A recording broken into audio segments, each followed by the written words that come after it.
दोस्तों, गुरुकुल शिक्षा केंद्र में आप सभी का स्वागत है। मैं आप लोगों के लिए लेकर के आ गया हूँ मैथ का बहुत ही ट्रिकी क्वेश्चन। देखिए, ये जो है हर एग्जाम में पूछा जाता है। मतलब ऐसा कोई एग्जाम नहीं है जिससे एक दो सवाल इसमें यहाँ से नहीं बनता है। तो आइए आप लोग यहाँ पे समझिए और समझिए कैसे बनेगा कैसे नहीं बनेगा। पहला नंबर है माध्य, दूसरा नंबर पे है माध्यिका, तीसरा पे है बहुलक। ठीक है, तो ये माध्य, माध्यिका और बहुलक ये सब जो है हम लोग जानेंगे कैसे निकालना है, कैसे क्या करना है। ठीक है, देखिए यहाँ पे एक हम आप लोगों के लिए डाटा लिख दिए हैं। डाटा लिख दिए इसलिए कि यहाँ से आसानी होगा समझने में।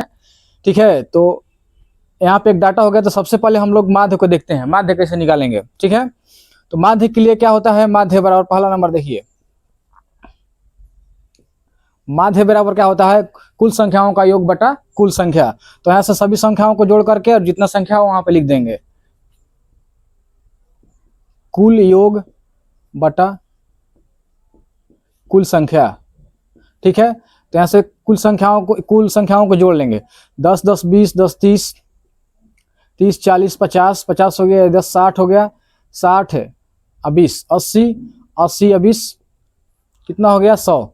यहाँ पे 100 लिख देंगे। ठीक है, 10 10 20 10 30 10 40 10 50 50 20 70 70 70 20 90 90 होगा, 90। और यहाँ पे देखेंगे संख्या कितना है, 1 2 3 4 5 6 7 8 9 9 संख्या है, 9 से भाग लगा देंगे। आप लोगों का आ गया माध्य कितना, 10। माध्य क्या कितना आया, 10। तो यहाँ से हम लोग माध्य सीख लिए। अब दूसरा नंबर पे है माध्यिका। देखिए दूसरा नंबर पर माध्यिका है। माध्यिका कैसे निकालेंगे, जो डाटा दिया है इसको बढ़ते क्रम में सजा के, ठीक है, इसको बढ़ते क्रम में सजा के जो बीच का बचेगा उसको हम माध्यिका मान लेते हैं। जैसे कि देखिए समझिए, यहाँ पे बढ़ते क्रम सजाना है। सबसे पहले छोटा वाला को लिखना है, उसके बाद छोटे वाला, उसके बाद बड़ा वाला, ऐसे करके लिखना है। तो सबसे छोटा इसमें कौन है, 9 है। उसके बाद देख लेंगे यहाँ पे भी 9 है एक। उसके बाद इसमें देखेंगे 10 है, 10 10 और यहाँ पे 2 है, 10। ठीक है, एक यहाँ पे है। उसके बाद देखेंगे 11 है और 11 2 11। ठीक है, तो सबसे जो बीच वाला संख्या होता है वही हम लोगों का माध्यिका होता है। देखिए इधर से 3 हम लोग खत्म किए और इधर से 3, बीच में कितना बचा, 3। अब यहाँ से एक खत्म करिए, यहाँ से एक खत्म करिए, बीच में कितना बचा, 10। तो 4 इधर से 4 इधर से खत्म हुआ, तो बीच में कितना बचा, 10। तो यही हम लोग का क्या हो गया, माध्यिका। ठीक है, अगर मान लीजिए आप लोगों के लिए 2 बच गया। ठीक है, जैसे मान लीजिए कोई डाटा है 4 5 6 7 8 9। ठीक है, इसमें कितना डाटा है, 6 डाटा है। ठीक है, इसमें 2 काटिएगा, इसमें 2 काटिएगा, तो यहाँ से कितना बचा, 2 बच गया। 2 जिसमें बचता है उसको जोड़ करके 7 6 13 भागा 2, यहाँ पे आप लोगों का माध्यिका कितना हो जाएगा, 6.5।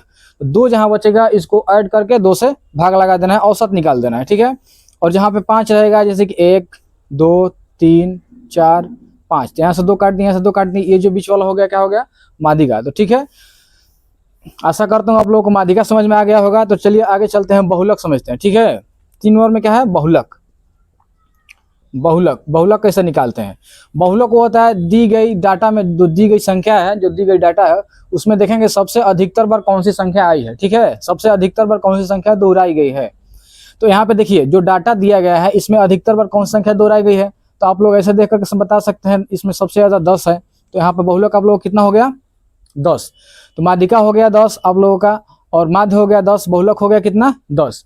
और ये एक बहुलक का सूत्र है। ठीक है, 4 नंबर में जो दिख रहा है, बहुलक बराबर 3 गुना माध्यिका माइनस 2 गुना माध्य। ये इससे हर प्रश्न में, रेलवे हो या बिहार पुलिस, इससे 1 2 प्रश्न बनता ही बनता है। तो ये आप लोग सूत्र याद कर लीजिएगा, बहुलक बराबर 3 गुना माध्यिका माइनस 2 गुना माध्य। तो यहाँ पे देखिए 4 नंबर कैसे निकालते हैं, जैसे कि यहाँ पे देख लीजिए बहुलक कैसे निकालेंगे। बहुलक बराबर यहाँ पे देखिए 3 गुना माध्यिका है माइनस 2 गुना माध्य है।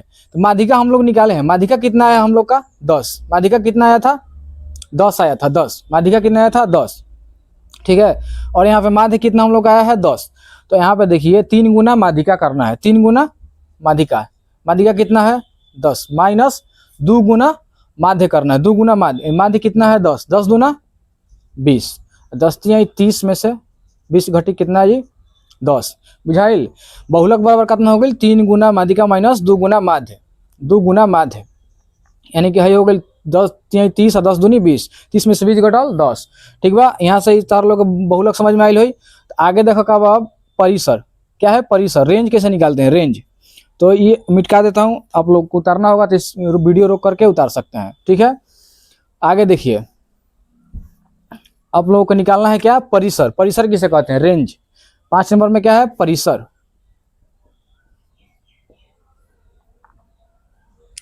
परिसर जिसको इंग्लिश में बोलते हैं रेंज, ठीक है। यहाँ पे लिख दिया गया है, आप लोग देख लीजिएगा। तो परिसर निकालने के लिए क्या होता है, जो दी गई डाटा है ना, ये दिया गया है डाटा, आप लोगों को मैथ जो देगा ना वहाँ पे डाटा देगा, ठीक है। उस डाटा के अनुसार आप लोगों को निकालना है। तो यहाँ पे जो डाटा दिया गया है उस डाटा में आप लोग देखेंगे सबसे मैक्सिमम वैल्यू क्या है और सबसे मिनिमम वैल्यू क्या है। तो परिसर बराबर सबसे maximum value minus minimum value, ठीक है। तो मैक्सिमम वैल्यू इसमें क्या है, 11 है। कितना है, 11। और मिनिमम वैल्यू कितना है, -9, 9 है, ठीक है। तो 11 में से -9 करेंगे तो कितना बचेगा, 2। तो आप लोगों का परिसर कितना हो गया, इस डाटा का परिसर कितना हो गया, 2, ठीक है। आशा करता हूँ समझ में आया होगा परिसर। आगे चलिए 6 नंबर में देखिए, 6 नंबर में क्या है। 6 नंबर में देखिए विचरण। विचरण पूछे या प्रसरण पूछे या प्रसार पूछे, इसको इंग्लिश में वेरिएंस बोलते हैं, ठीक है। विचरण, इसको इंग्लिश में वेरिएंस बोलते हैं।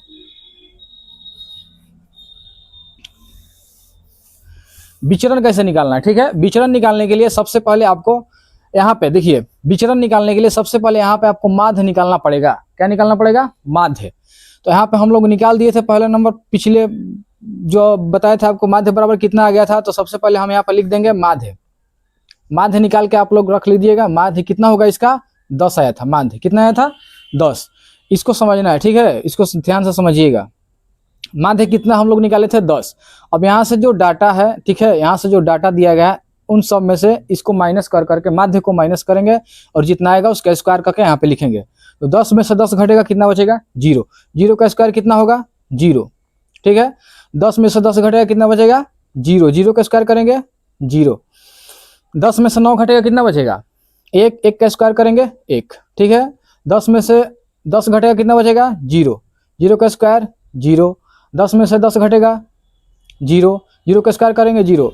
11 में से 10 घटेगा, कितना बचेगा, 1। 1 का स्क्वायर करेंगे, 1।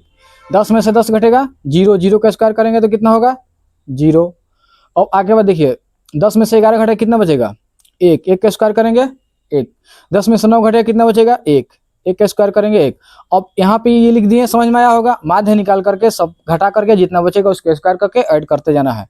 यहाँ पे बाटा करना है और जितनी संख्या दी गई है उतनी संख्या लिख देना है। तो 1 2 3 4 5 6 7 8 9, 9 संख्या है, 9 लिख देना है, ठीक है।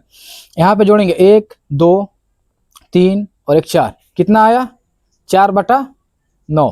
तो यहाँ से हम लोग का विचरण जो है, वेरिएंस जो है, विचरण प्रसरण प्रसार निकल के कितना आया, 4/9। यहाँ पे लिख देंगे 4/9, ठीक है। यह समझ में आ गया होगा।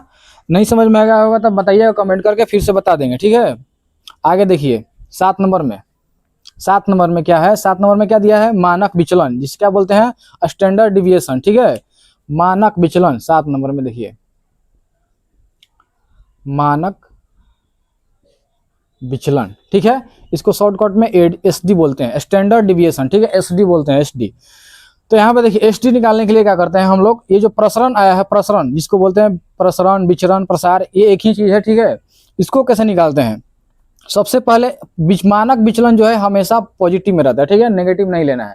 जैसे वर्गमूल निकालते हैं तो प्लस माइनस में आता है, लेकिन यहाँ पे प्लस माइनस नहीं है। मानक विचलन हमेशा किस में लेना है, पॉजिटिव में लेना है। तो मानक विचलन के लिए अंडर रूट, ठीक है, प्रसरण, अंडर रूट प्रसरण। प्रसरण का मान कितना दिया है, 4/9, 4/9 दिया है अंडर रूट में। इसको वर्गमूल निकालिएगा तो कितना आएगा, 2/3। तो यहाँ पे समझ में गए होंगे मानक विचलन कितना आ गया आप लोगों का, 2/3। समझ में आया कैसे मानक विचलन निकला। तो यहाँ से देखिए एसडी कितना आ गया, एसडी बराबर होता है अंडर रूट प्रसरण, ठीक है। प्रसरण दे देगा या विचरण दे देगा या प्रसार दे देगा, कुछ भी लिख सकते हैं, ठीक है। तो यहाँ पे कितना आया, 4/9 का वर्गमूल निकाल कर 2/3। इसको जब भी लेना है प्लस में लिखना है। ऐसे आप लोगों को ऑप्शन में दे देगा +2/3, -2/3, +-2/3, ऐसे लिख देगा। तो यहाँ पे कंफ्यूजन नहीं होना है, ठीक है। यहाँ पर हमेशा पॉजिटिव वाला ही लेना है। चलिए ये समझ में आ गया होगा। चलिए 8 नंबर देखते हैं, लास्ट जो बचा है हम लोग का, विचरण गुणांक, ठीक है। इसको कोफिशिएंट ऑफ वेरिएंस बोलते हैं।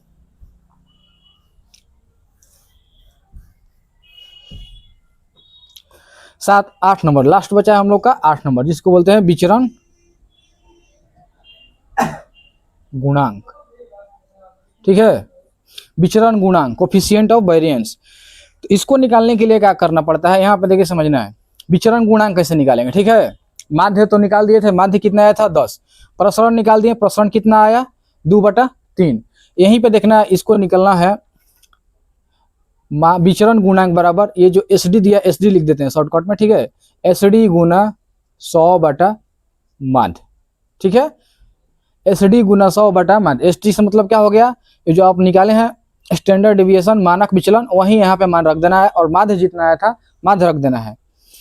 तो देखिए एस टी कितना है 2/3 गुना 100, बटा में कितना है माध्य कितना होगा 10, ठीक है, यहाँ पे समझ में आ गया होगा। इसको काटिए, 10 दूना 20/3, ठीक है, इसको शॉर्ट काटेंगे तो 6.2/3, ठीक है, 6.2/3 आप लोग का आंसर निकल के आ जाएगा।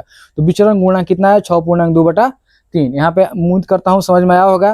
तो ये देखिए, ये 8 टॉपिक दिया गया, 8 जो ये दिया गया है, ये हर एग्जाम में पूछेगा ही पूछेगा, ठीक है, हर एग्जाम में एक ना एक क्वेश्चन पूछता ही पूछता है। ये बहुत ही छोटा वीडियो है, आप लोगों को छोटा वीडियो में समझाने की कोशिश किया हूँ। अगर समझ में नहीं आया होगा तो आप लोग कमेंट बॉक्स करिएगा, कमेंट बॉक्स में कमेंट करिएगा, मैं आप लोगों को फिर से दोबारा समझा दूंगा, ठीक है। आशा करता हूँ आप लोग समझ में आया होगा। मिलते हैं अगले वीडियो में। जय हिंद।